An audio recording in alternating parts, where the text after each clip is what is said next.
What is up, guys? My name is John Crump. This is going to be our first episode, and we're going to get started here in 1 second. It's going to give some people some time to get on. I see people over on the Facebook group. This is the official GOA podcast. We're going to go ahead and start it right now. This is kind of like a dry one, first episode. The rest of the episodes are all going to be audio only, and they are going to be found on all podcast platforms, and GOA is building out a podcast. So all the states going to be having a different podcast, but let's get into that. We're going to talk about all that in a second. First, let me just kill my damn thing here. Hold on. If you're wondering about all my ETF leaks that are coming out, I will be addressing those. There's one article out on MLN.com, but I will be addressing the other ones here. So, all right. So, hey, Chris Ramos, what is up? All right. So, let me go ahead and start this off. You're going to see some behind the scenes recording here. I'm joined by Gorillas and Guns, and here we go. Welcome to Virginia Reloaded, the GOA podcast that talks all about the Commonwealth and liberty beyond the Commonwealth. My name is John Crump. I am the state director for the state of Virginia for Gun Owners of America, Washington's only no compromise gun lobby. I am joined by my co-host from Gorillas and Guns on YouTube. His name is Scott Ayers, but he also goes by Silverback. How are you doing, Scott? I'm doing good, John. Happy to be here. It's going to be exciting to get this podcast on the roll, man. How you doing? I'm doing good. I am from the northern part of Virginia, and Scott is from the Richmond area. Yep. So I live in a enclave of anti-gunners. I live in a mixed basket. Yeah, you live in a mixed basket. You have a little bit better than I do when it comes to gun rates down there. Yeah, People don't my want to. county. Yeah, my county is really good for gun rights. Right. We're going to start off every episode by discussing one of our guns. And the gun I'm going to discuss is my JSD Supply 320 SIG homemade gun, unserialized gun made from a kit. And the reason why I chose that gun tonight is because one of the bills that we're going to be talking about has to do with unfinished firearms. What's your gun of the night, Scott? Well, I got this nice old antique Colt 38 Special Agent that I'm kind of cleaning up a little bit. Oh, what year is that from? 1975. Bo- 1975. Yep, born the same year as me. Yeah, that is that is awesome, man. That is awesome. Yeah, so 1975, born as the same year as you have a gun. If your gun was a few years older, maybe it might not have a serial number, and that is going to be illegal if the Democrats have their way. Let's go ahead and talk about what we're in right now. We are in what's called a crossover period. A crossover period is basically where House bills go to the Senate and the Senate bills go to the House delegates. Very, very simple. It happens at the end of every session. They look at the bills, and if there's two bills similar, they might combine them. But both chambers have to pass the bill for it to become law. And we have three bills going from the House to the Senate right now that we really need to defeat as gun owners and as GOA. Do I got that about right, Scott? Oh, yes, most definitely.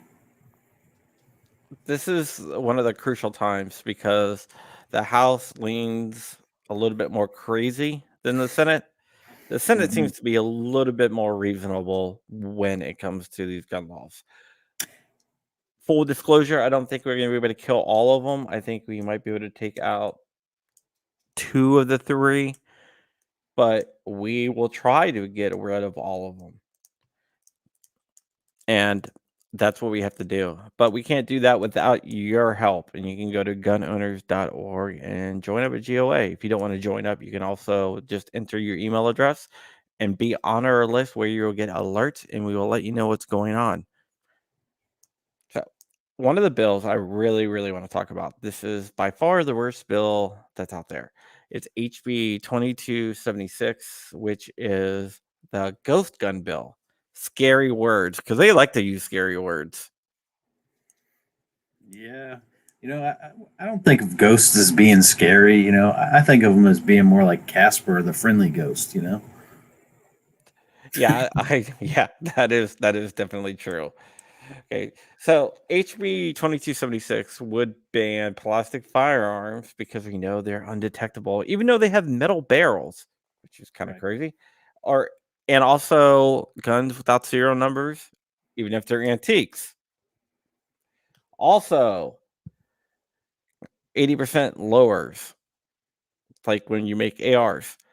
I have a Ghost Gunner 3, which actually mills out ARs, and it's a really cool product. I love it, and I can make my own ARs that are non-serialized, and that's perfectly legal. Or P80 kits. I have a polymer P80, which I've showed you before, Yep. which is based on a Glock 19, and I love it. It runs smooth, and I built it with my own hands. And also my JSD supply P3 320. I actually have a couple polymer 80s. I have a couple 80% lowers that I built into fully functional ARs. Awesome. Do you have any? I know you're going to a gunsmithing school, so Right. Yeah. I don't have any lowers that I've actually 80% lowers that I've finished, just because I never bought the tooling to finish them off. But I am looking at the JSD Supply P320 frame right now to get one, because I like the look of it better. It looks like it's a little more ergonomic than the actual frame that came with the firearm anyway. So I was thinking about getting that and finishing that off with the parts I already have in my 320. a really cool thing about the JSD supply kit is, or any really P320 kit is, you can actually drop it in a SIG frame. It will run fine because the serialized part or the firearm part is actually the fire control group. Right. Oh, that's cool. Well, one of the questions I have for you, being a gunsmithing student, and one of the reasons why I want you on this show because you're a gunsmithing student, is a lot of gunsmithing schools Mhm. send out kits where the gunsmith in training has to finish the kit, Right. and this law is going to make that illegal. Correct. One of the scary things about this law is that there's no grandfathering either. Mm. Well, that will definitely make it hard for the collectors, because I mean, if you're collecting some guns that you might have picked up that could be from, like, say, Civil War era, I know those are few and far to come by. But um, if you do happen to pick some up or have some, maybe that were passed down the line from through family, that's gonna make those guns illegal, and you won't be able to keep your family heirlooms any longer. Apparently, yeah, you would actually have to destroy it or you would have to turn it in. Yeah, that's just a shame. And I mean, that's more than just violating your Second Amendment rights right there. I mean, that's destroying pieces of history, especially if it's from your family lineage, going down the line. And it's wrong on so many levels. Yeah, basically, before 1968, firearms were not required to have serial numbers. So there's a bunch of. I actually got an old shotgun with no serial number in the next room. It's from like the 1920s. Nice. So there's no requirement for that. That is going to become illegal, and I'm going to have to destroy a piece of history that's over 100 years old or turn it into the police for them to destroy. I don't like either of those choices. I don't think I need to make either of those choices. I shouldn't have to make either of those. Yeah, definitely not. Um, yeah, I just can't believe that they would even think of such a thing. I mean, I guess their ultimate goal really is just to get rid of all of them from citizen hands. In this case, you know. Yeah, it definitely is. That's what they want to do. They want to get rid of all firearms. They're taking little by little, and they're using really scary terms like ghost guns and everything. If you ask them what a ghost gun is, they're not going to know. Most of the people in there probably think that criminals are making ghost guns within like 5-10 minutes. I don't know. Have you ever done a like the JFD supply P320 kit? No, I have not, but I've seen plenty of videos of guys who have done them, and it's some work. You You need to know. bend metal, you need a drill press, you need files, you need sandpaper. Oh yeah. It's Got to not, have a little bit of skill. yeah. And as Riley Guns 1776 says, what's the point of a registry? What's the point of a serial number besides a registry? And he is definitely right. I Right. think it scares them that people have the ability to make their own firearms. Mhm. Also, I think 3D printing has scared them. When I talked to Cody Wilson was the first guy to print a working firearm. He's also the CEO of Ghost Gunner and also Defense Distributed. One of the reasons why he did it was to defeat gun control. Once it is out of the bottle, it defeats gun control. And I don't think they can put it back. I don't think they're going to be able to regulate what files you have on your computer. They're going to try, but this is just a feel good thing to give back to the anti gunners. And all it's going to do is hassle legal gun owners like you and me and everything else. What are they going to stop people from going to Home Depot? Right. You're gonna have to You fill out a form 4473 to buy pipes and nails. Yeah, I mean, you can buy a pipe from Home Depot and turn that into a shotgun. Right. And I've seen it done. Yeah, and that is what they want to do. People have been making firearms in this country since the country was founded. There is nothing that is un-American about making firearms. They believe that they can scare people by saying this is a new thing. People never made their firearms before. And that's just simply not true. They're lying to you. They're lying to me. They're lying to everyone out there. And that's the whole entire point because they get their talking points from anti gun groups. And Virginia is inundated by anti gun groups. They're inundated by Bloomberg money. He has bought off tons of politicians. And I can name a bunch, but this bill needs to die. Needs to die. The bill in the House only passed by a margin of 52 to 48. I think with a strong lobbying effort, everyone out there, everyone watching this show, if you're in Virginia or not, I really don't care. Just go ahead and write anyway. But everyone watching or listening to this show needs to contact their representatives, their senators, and say, vote no on this disgusting anti-liberty bill. And a little birdie has told me that 30 minutes after the end of session tomorrow, there's going to be a special judiciary meeting. And tomorrow, if you're listening to this on the podcast platform, tomorrow is already gone. We're recording this on Tuesday, the Tuesday before you're hearing this. But tomorrow, a half an hour after session, the judiciary is going to be voting on that bill. And the judiciary has a lot of people who are not too friendly with guns on there. For example, Sasslaw, who've never met a gun bill, an anti-gun bill, I should say, that he didn't like. Mm, that sounds like we're in for a number there.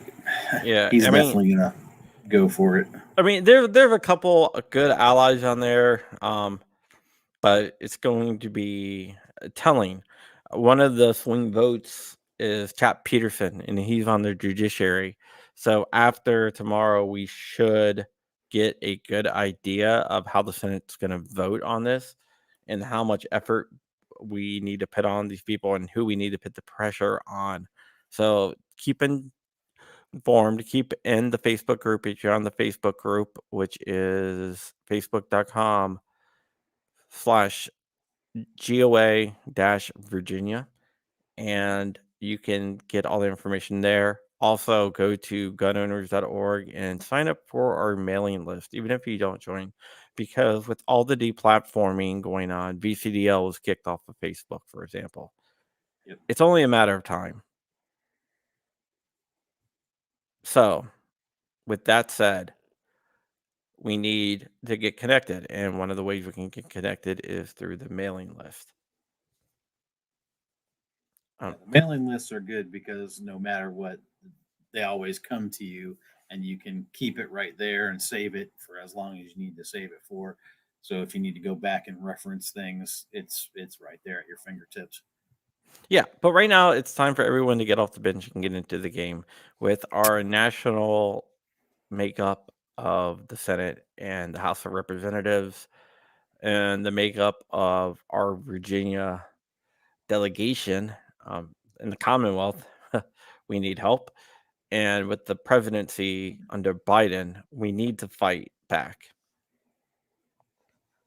And we can fight back by contacting our representatives. Yep. Yeah. Keep the pressure on them. The more pressure they're getting, the more they'll think twice about it. Yeah, we really need really strong pressure, and we need true grassroots efforts. So, and we need everyone out there to start calling, blowing up phone lines, blowing up the switchboard, emailing, and everything. And if you go to gunowners.org, you can find all the information right there. Get on our mailing list. We'll hit you up with alerts that will have actionable items, like a one-click thing. You click it, you put your name down, and you can send them an email. It's the simplest thing in the world. Now, are these the pre-written emails that you can just sign your name to and pass them along? Yes, correct. Okay, that's good because a lot of people just really can't. I know my fact is I might get a little too emotional when I'm in there typing them a letter. So I kind of like the pre-written ones so I can skim through it. And, if I decide to make a few little edits here and there, that's cool too. Yeah, And then that's I'll fine. send those across, right? So that way I don't come off as um, being as forthright as I really like to be. Exactly. And a lot of these delegates and senators, they just don't understand what the topic is. They don't really understand firearms. And it's our job to educate them.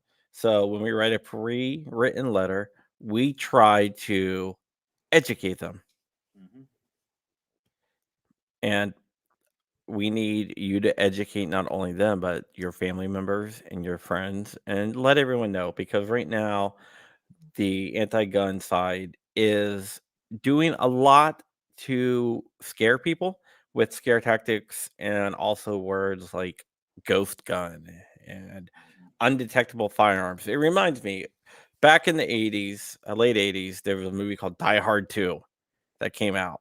And Bruce Willis playing John McClane went on about the Glock 7, and I didn't mean the Glock 17, I meant the Glock 7 is what he said, and how it was made out of porcelain or ceramic or whatever, and it was undetectable, which was a total lie. You know what that did? That got Congress so fired up that they went and passed a bill banning undetectable firearms, the Undetectable Firearms Act, which is absolutely ridiculous. Yeah, I remember hearing about the ceramic guns or porcelain guns way back when. I mean, how could you have a gun that's completely porcelain or ceramic and expect it to fire. Well, it was a movie thing, but these Right. politicians, they saw the movie and like, oh my God, this must exist. Yeah. I'm like, man, next thing they're gonna be doing is banning Death Stars. Yeah. Because we know everything in the movies is real, right? Yeah, yeah, most of the stuff you see in the movie is not real. That's why they Yeah. call it fantasy. Yeah, but politicians aren't up to speed on firearm stuff, and with this ghost gun thing, they're using the same scare tactics. Plastic firearms, undetectable. Well, the slide's gonna be metal, the barrel's gonna be metal, the firing pin's gonna be metal. There's gonna be tons of metal. Plus, the ammunition is metal. So yeah, it will be detected by a metal detector. Oh yeah, no ands, ifs, or buts about it. Groups like Giffords, Everytown, Moms Demand Action, Brady, they tell these politicians the talking points, and the talking points are usually wrong.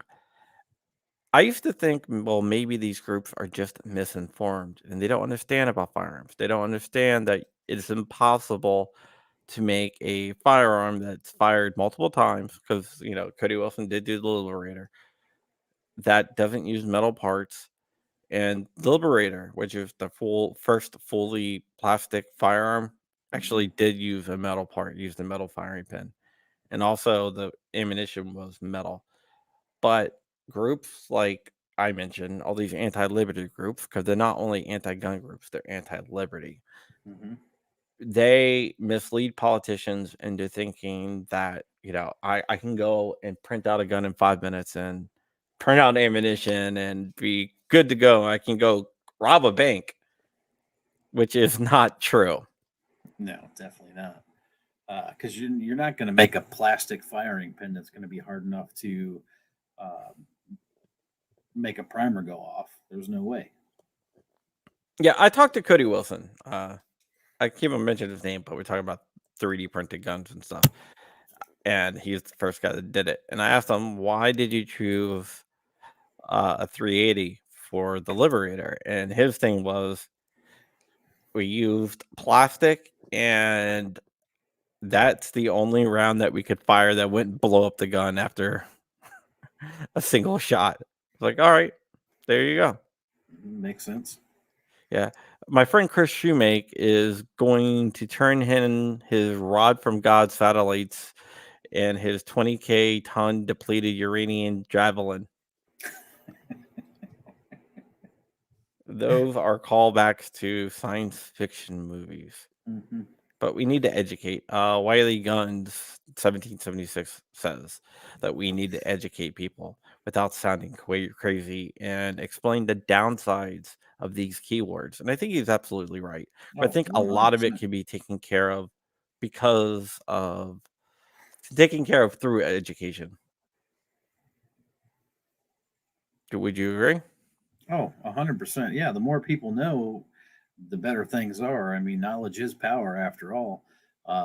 And they're definitely getting fooled by a lot of these anti gun groups and anti gun politicians about a lot of things about guns. And without questioning anything and going out and researching it for themselves or asking somebody who has experience in anything really that you're looking at, you're never really going to know the truth. So you can't just listen to one side of the story and expect to be right off the bat. That is correct. That is definitely correct. Okay, the next bill I want to talk about is HB 2295, which bans guns in Capitol Square or state owned and leased buildings. Now, doesn't this also extend like within a radius of these buildings too, or is it just on the building property itself, such as parking lots and in the buildings? It's just on the property, parking lots, parking garages, anything like that. Um, it- they, but yeah, this is another bill that solves a problem that's not really a problem. Right. How can There, you solve a problem that's not a problem? well, that's the whole thing. You can't. You really can't. But there is a thing going around that if you make something so uncomfortable and you burden the gun owner so much that they would just choose not to carry guns. Mhm. You got to remember, we have Democrats in Congress that are so afraid of gun owners that they believe that elected representatives are going to kill them. Yeah.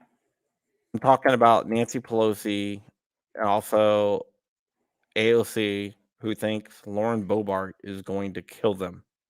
Yeah. Like Nancy and skipping her mandatory search going into Congress also. Yeah, and she won't go through there. Right. A little birdie tells me that Nancy Pelosi does have a concealed carry permit for the district. Oh, I bet she does. And why wouldn't she? I mean, you're a politician, and especially a Democrat politician who, a lot of people don't look favorably upon. I think, yeah, she would go back on her own morals, so to speak, and get a concealed carry and take that around with her for sure. It's because they value their lives more than they value our lives. Right. And that is just how it is. They just don't value our lives. They don't think we deserve it. It's guns for thee, none for me, or Mhm. no guns for me, whatever it is. I can't remember what the saying is. What's good for the goose isn't good for the gander. Not in this, not in this case. Right.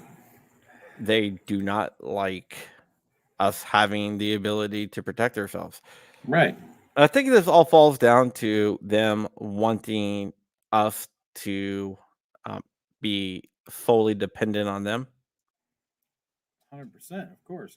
If we're dependent on them, they can do whatever they want with us at whatever whim they have, whatever thought crosses their mind, and we can't say anything about it. Yeah, it's really too bad. I wish they would just be honest. Well, they can't be honest because they need to fool people into thinking that they're actually doing something good for the people when they're not really. They're doing it for themselves. Yeah, it's definitely true. This uh this is also going to be also going to be a hard fought battle, but I think we can maybe defeat this. Hmm. I think we can defeat all of it. This is one that's going to be hard to defeat, but we have a chance to defeat it. It passed by a margin of 51-45, so it's probably going to be closer in the Senate. So Right. this is a bill that I think we have a good opportunity to beat. I sure hope so. The one thing that I think will make it a little tougher is because we do have a lot of those Richmond politicians who are really for banning guns, even just in the city of Richmond, especially when it comes to being at the Capitol. I mean, you see the law that they created that with the whole permitted event thing. That was a Um, direct result of Lobby Day. yep. So, and they know Lobby Day takes place around what? The Capitol. Capital. Right. So they want the permitted events to come in play. So basically, what they're going to do is they're going to take that and use that towards the motion of that towards the initiative for this bill to pass, I think. Yeah, they are. The whole permitted event thing is crazy because it's also the roads next to it. Yep. And think about it this way. What is the longest road in your area? I Let's say think 95. Let's say there's a protest going on next to 95. Right. There's no limit. So that road is adjacent to a permitted event. Right. There's no limit. So 55 to 100 miles down the road, it's still You could be breaking the illegal. law. Right. Yeah. And see, that's the thing too. So Broad Street is a very long road, and that goes through quite a ways. So I mean, a lot of people work on Broad Street that I'm sure carry firearms or have concealed carry permits and all that stuff. So I mean, if you can't carry when you're going to work or going to the store or whatever, that just really puts a big damper on things. But do you really think that the police are going to enforce that being so far away, though? I mean, it depends if you're targeted. Right. Yeah. If you're like a gun rights activist that makes a lot of noise and sues the governor constantly. I don't know anybody like that. Mr. Crump Wait, has wrong way. Mr. Crump has a habit of suing me. Words of Ralph Northam. He mentioned me by name. Don't I feel honored? Yeah, I mean, this is just scary, but I think we can defeat this one. The next bill I want to talk about that's going up to the special session in the judiciary probably tomorrow. It's 30 minutes after it closes, and we really need to hammer people on this, is a bill proposed by Mark Levine. If you don't know who Mark Levine is, in Virginia, Mark Levine was the guy who entered, or the guy that introduced the assault weapons ban last year, or the assault firearms ban last year. I like how they changed the terminology from weapons to firearms, because Yeah. the weapons thing was just too vague. So Yeah, it's just kind of crazy. This is HB 2081, right?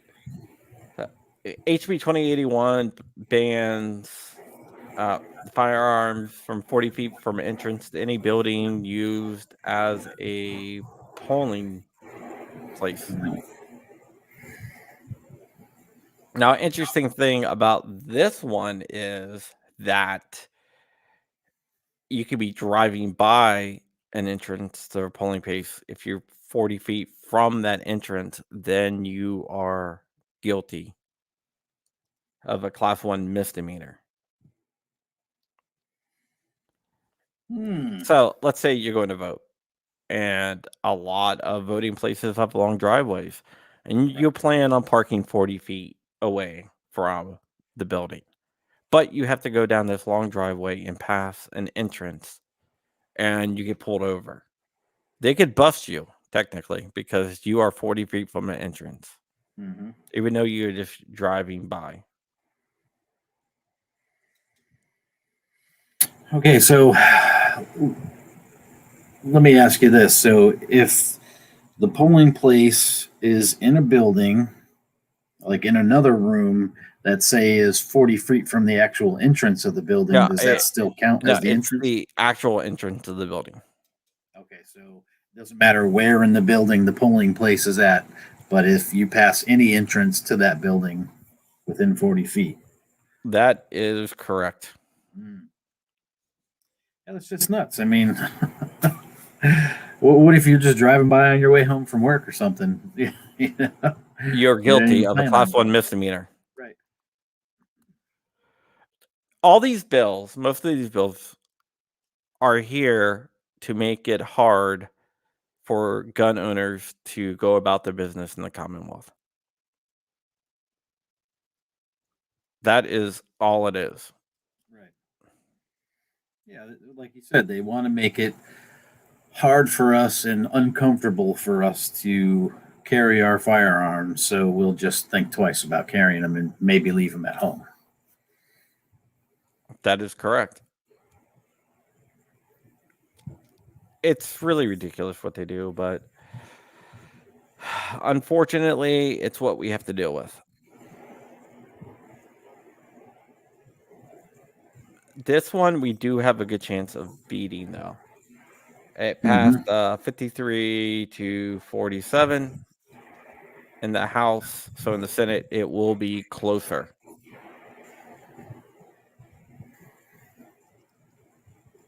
So hopefully we can defeat this one with a lot of pressure. We need to put pressure on the same people. The Peter, Chap Petersons, and other like centrist Democrats, Blue Dog Democrats. We can put pressure on them. We have a chance of defeating this bill and getting it out of the way. We should have a better idea of how the vote is going to go and how much pressure we need to put on the people after tomorrow. Like I said, this is going to the special session in the judiciary. So we will see. Well, if we can keep the pressure on, to those people in the Senate, then I think yes, we can definitely squish these bills, or and hopefully have a good outcome and not have any more legislation for the rest of this year as far as that goes. Yeah. It also applies to places where they're doing recounts or local election boards are meeting. So let's say a local election board is meeting. You don't even know, and you're just driving by. Right. Yeah, You 'cause can get busted. how you gonna know where every election board is meeting? And people don't really keep up with that kind of stuff. Yeah, heck, who knows? The whole bill is quite crazy. See, my polling place, I'm already not allowed to carry a gun at because it's a school.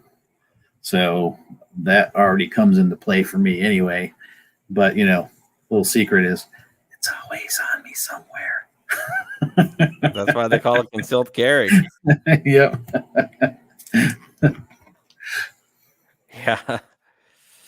But this is one of the bills that are bad, but I do think we have a good chance of beating it. Moving down the line, we are going to go to HB 2128. This one's gonna be hard to defeat, to be honest with you. I think we can still do it. This explains the background check delay period from 3 days to 5 days. What that means is right now, if an FFL doesn't get a response to a background check, if you're delayed and the FFL doesn't get a response in 3 days, that then the FFL can do the transfer. Or they want to change that to 5 days. So the state police have 5 days to decide whether you have the right to own a firearm or not, which is ridiculous. If you're not safe enough to own a firearm, then you shouldn't be out on the streets. Right. I mean, if you can't own a firearm, I mean, that information should come back and they should say, hey, you can't own a firearm. Why delay it that long? Because if on the other side of that, if they delay it past the 5 days, just like it was before with the 3 days, and they don't approve or deny it, doesn't the person purchasing the gun, aren't they just able to get it anyway? Yeah. I So mean, Wiley Guns 1776 asked that what problem these Democrats are trying to solve. And my response is they are not trying to solve a problem. They are trying to cause a problem for gun owners. right. Maybe the state police need to hire more people or streamline their system. Or maybe, just maybe, they should just let FFL submit the request directly to Nix instead of the FFL's requesting it to the state police, or the state police just types it in a computer and runs the Nix checks anyway, Yeah, they do the same and thing. charges you your money. But it's all about money. Mhm. Yeah, let's cut out the middleman and make things a lot easier. But then they wouldn't be able to get their money. Yeah. And as GWeb says, remove background checks, and that's one thing that GWeb always says. If you don't know who Gun Websites is, he's a big YouTuber, and he's always talking about removing background checks. So I would love to have background checks removed, but that is not possible in this session. So I want to stop the bad bills. What a lot of people try to do is they say we should push for this, we should push for that. And yes, we should push for all that stuff. But at the same time, we have to stop the bleed when we are in a bleeding situation. Right now in Virginia, that stuff isn't going to pass. Doesn't mean we shouldn't bring it up. And it is brought up a lot. It's brought up tons. Mhm. But right now in Virginia, we need to stop the bleed. And these bills are the bleed. We have stopped the bleed significantly since last year. With some of the crazy stuff they went in last year, we were able to stop. So the stuff this year is not as crazy, but it is still crazy. Oh yeah, I mean it's bad enough. The theory is 1,000 little paper cuts will eventually kill you. So that's their idea is they want to keep adding paper cut after paper cut after paper cut. Death by a thousand paper cuts. Mhm. Also, the point of having them justify why this makes a difference is very hard to actually get them to do. A lot of times they just will straight up refuse to justify it, or they will appeal to emotion and not actual logic, not actual hard data or anecdotal data, which is always false. Usually false when people use anecdotal data. Right. Because if Well, they had actual hard data, they would use the hard data. But when you don't use anecdotal data, see, emotion works better on people than facts. exactly. So that's why they always try to tug at your heartstrings or bring some kind of emotional factor into it. So you'll sit there and you'll go, "Oh my God, I didn't realize." Or you bring up a victim of violence and use them as a prop. Right. Well, that's just like every time, and I agree with this 100%. When they see like a mass shooting, especially if it's at a school and a lot of children die, they stand and walk on the graves of these children so they can use it as an emotional tool to make firearms look bad instead of the person looking bad that um, participated and was in the crime that did the crime. They want to make the inanimate object look bad, and the only way really you can do that is by again pulling on those heartstrings, and for some reason that opens people's eyes more than actual factual evidence. They act like a firearm is like the ring from Lord of the Rings. Right. What was it? Wow, who was it? Was it Maxine Waters or Sheila Jackson Lee who said that? She Sheila knows a lot Jackson of Lee. gun owners who, when as soon as they walked out of the door of the gun store, they felt like a killer and that they wanted to kill. I mean, come on now, are you kidding me? So, like, you buy this firearm, and all of a sudden, it's in your head saying "kill, kill, kill." Right? Really, like you just gain this instant schizophrenia. I mean, Yeah. come on. And what a lot of people are saying out in the crowd is that we need to do education for the people on the fence and the people who Most are just definitely. misled. I don't believe that all the Democrats and the Senate and the House of Delegates are on the payroll of Bloomberg, and I don't believe that they're coming from a hatred of guns. I think a lot of them are coming from a position of not knowing any better, and need to be educated. But there are others, including our governor, that are on the Bloomberg dole, and Saslaw and Mark Levine, who we're not going to ever convince because they've taken a lot of money from Bloomberg. So they need to pay back the favors. Right. And they like that money. Yeah, that Love money that comes money. in. Yeah, that money comes in, and that's how they live. Mm-hmm. They work a few months out of the year and just live on the donations from billionaires from New York. Mm-hmm. So tomorrow we should find out more about this. The next bill I want to talk about, since I talked about 2081, we've talked about HB 2295 and HB 2128. Well, we talked about all the bills I wanted to talk about. So, with that said, there is a couple things that you guys can do. One, we can make a lot of phone calls directly to the switchboard in the Capitol. You can email. You can get on the GOA mailing list. The GOA mailing list costs you $0. You don't have to be a GOA member. You can sign up.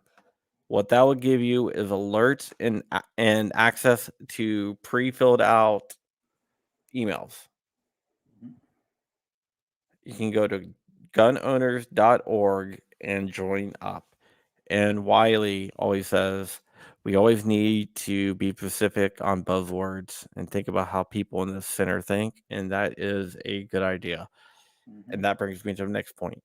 We need to talk to our neighbors. We need to talk to our families. We need to talk to people who will listen. We need to talk to people on the fence so we can actually get them over to our side.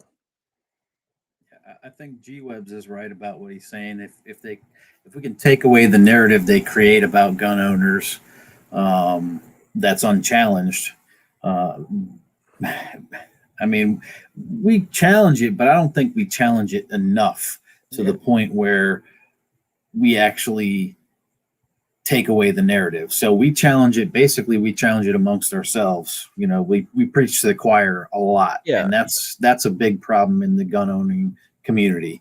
We need to stop preaching to the choir and start preaching to the people on the other side, and that's the education. You know, we don't really necessarily need to preach to them, but we need to educate them and show them that it's not what it's meant to be or what they're making it out to be. Well, also that and mainstream media and stuff, they try to take away our platforms.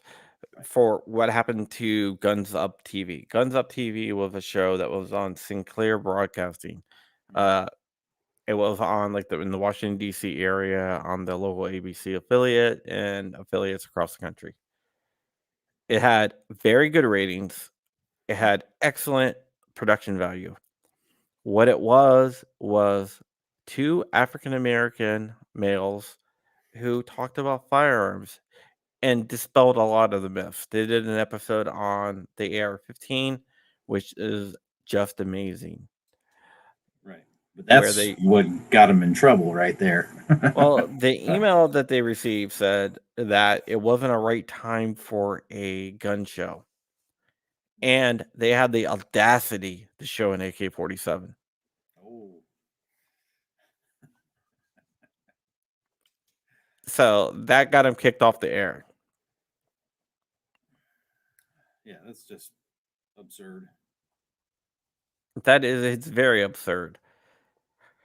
That was a GOA sponsored show. Antonia Okenfuller, our director of outreach, was also on the show where she talked about gun rights as civil rights and other things like that. They didn't like that either.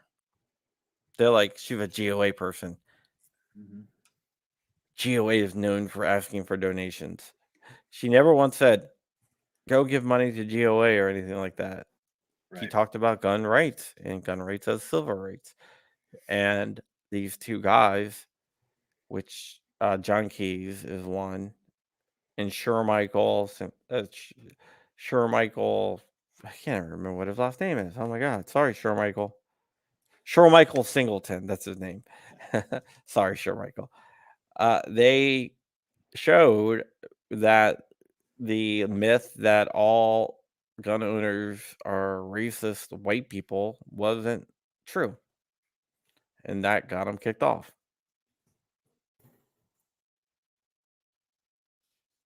I mean, I fall into the demographic of that, but not all gun owners do. I'm like So that old white guy.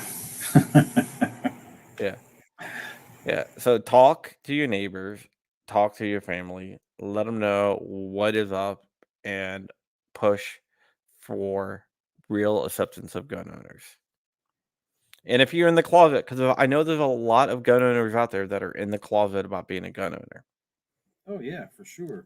It's time to come out. Especially right, especially black gun owners, because of the whole stigma that's been surrounded by that for a very long time. And it's definitely time for them to come out for sure, uh, because there's no need to hide it. And the more people that know about it, and the more people know that just because you're of a specific color and you're a gun owner doesn't mean anything except for that you like your freedom and that you are prepared to defend yourself and your family and your neighbors and your friends for their freedom and their life as well. So it doesn't mean that we're bad people or gangbangers or thugs or anything like that. We're just average normal people who happen to believe in the Constitution.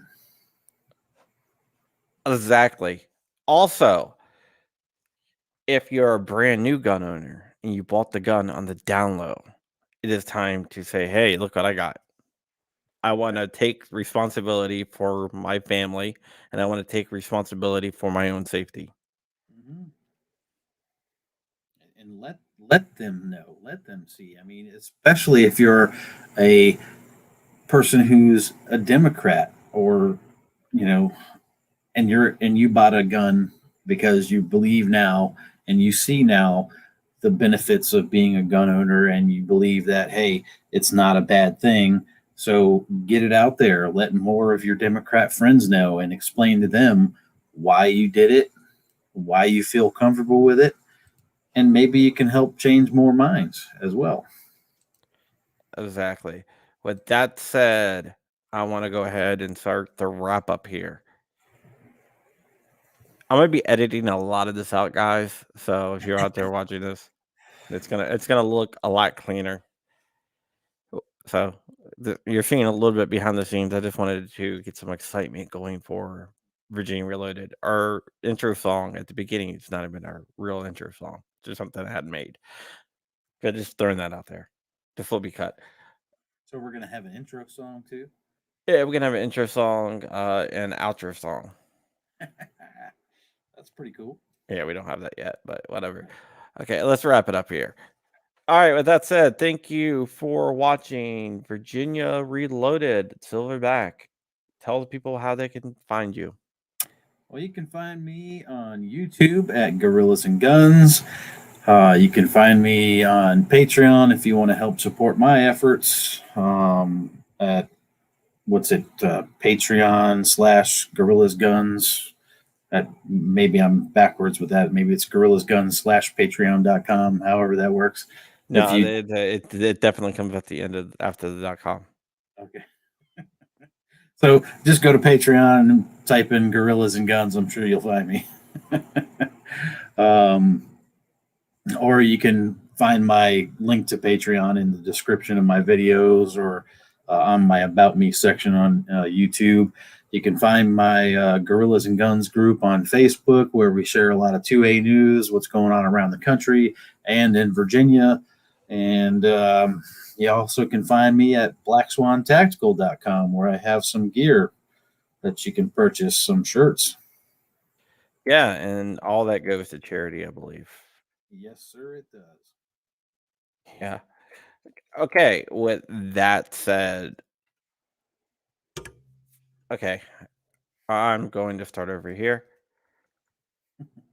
If you guys want to know anything that's going on in Virginia, you can always hit me up at my email address, which is john.crump@gunowners.org. That's john.crump@gunowners.org. And yes, I am aware that says gun owner. gunowners.org. If you like what GOA is doing and we earn your support, you can always join Gun Owners of America at gunowners.org. Just go to gunowners.org and you can sign up for our mailing list, or you can sign up for our email. You can just go to gunowners.org. You can sign up for our mailing list, or you can join and become a member. We have different tiers of membership from 1 year up to lifetime members. With that said, this is the end of episode 1 of Virginia Reloaded with John Crump and Silverback, the Manila Gorilla. And thank you and good night. All right, for everyone out there, is where we're gonna cut it. You're gonna see an intro. I'm gonna give this all over to our producer Nick, who's going to do a lot of really cool stuff. Stay with me for 1 second. I did release a article today on MLN.com that talks about some ATF leaks. I have more ATF leaks probably coming tomorrow, and then I have more ATF leaks probably coming the day after. But that is not what I want to talk to you guys about. Are you ready to cry a little bit, Scott? I don't know, maybe. All right. One thing that I am going to ask you for, guys, I did it yesterday. I'm going to do it again today. I'm so sorry for doing it, but I'm going to ask for prayers for Bella. She's on life support right now. I don't think that she is going to recover, but we need a miracle right now. It's the only thing that we can ask for right now. I'm probably going up to New York again fairly shortly. That's why I wanted to get this in the can and out of the way. Uh, her medical bills and the cost for stuff that's going to be needed after that is going to be tremendous, and it's going to be really, really hard on the family. So that's Bella right there. She's probably half the weight she is now. She can't see, she can't hear, she can't. It's terrible. So if anybody wants to donate, you can go to crumpy.com/GFM. That's crumpy.com GFM. It's going to be popping up in the chat. I know I really shouldn't be using this for that, but yeah, they just need all the help they can get right now. Right. And if you're not in a place to do any financial help, if you can just say a prayer. Just say a prayer for little Bella. She's been on the show. If you go to John Crump Live on YouTube, that's youtube.com/John Crump Live, and you look up the episodes, you can see her on there. And that's how I really want to remember her, is the way, and you've seen her on the show. Yeah, she's awesome. I mean, just how quick-witted she is and everything else, you know. I mean, she keeps you laughing, and you know, she was very uplifting and very bright, you know. It's just hard to imagine this right now, really. Yeah. So yeah, so just wanted to throw that out there to you guys. If you guys could help, that would be wonderful. But if not, just prayers. The firearms community has been tremendous in helping out in this time. So yeah. With that said, that is it for me tonight. Before I start crying, I know I'm a wimp. It's all right. You got me. I'm welling up a little bit. Yeah. Yeah. But there's some really cool stuff coming out soon, and I think you guys are going to be pleasantly surprised with the direction that we're going with GOA and everything else. With that said, my name is John Crump, and Scott Ayers, the Manila Gorilla himself, and we are out.